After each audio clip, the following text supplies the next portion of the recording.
My neighbor snitched. Now he's $40,000 in the hole.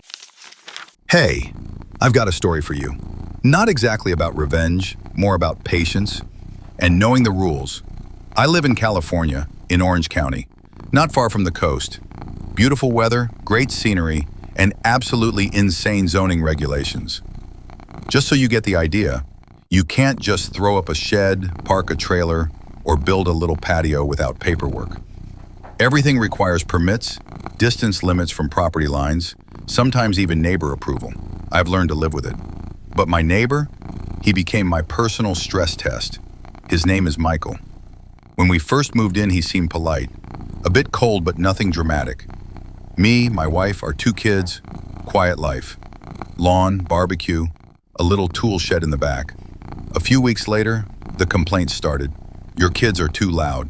You mow the lawn at the wrong time. Your guest parked 2 inches too close to my driveway. Yeah, 2 inches. At first I apologized, tried to keep peace. We're neighbors, right? But Michael wasn't interested in peace. He wanted control. And one day he crossed the line. I got an official letter in the mail from the city. Following a neighbor's complaint, a site inspection was conducted. It was found that your tool shed is less than 5 feet from the property line. You are required to relocate or remove it within 15 days. Thanks, Michael. But that day, I didn't get angry. I felt something colder, determination. Because that was the moment my malicious compliance began. I opened the zoning code and read every word. And what did I find?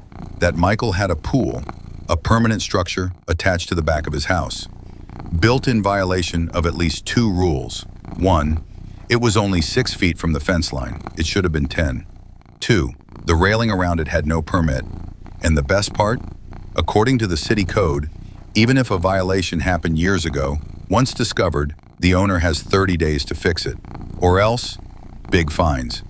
So if I followed the rules exactly, took down my little shed, and quietly reported his pool, he'd triggered the system. And the system was ready to respond. I played it smart.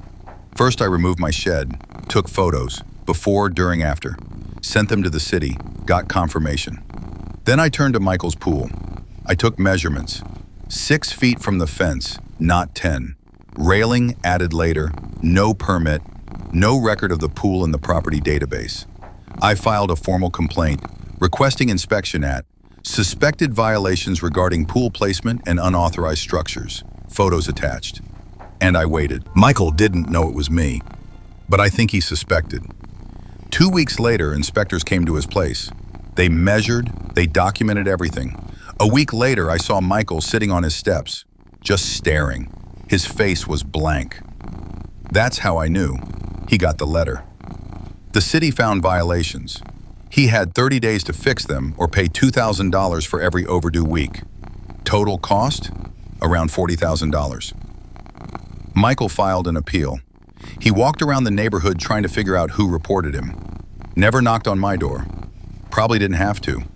His appeal? Denied. The deadline arrived.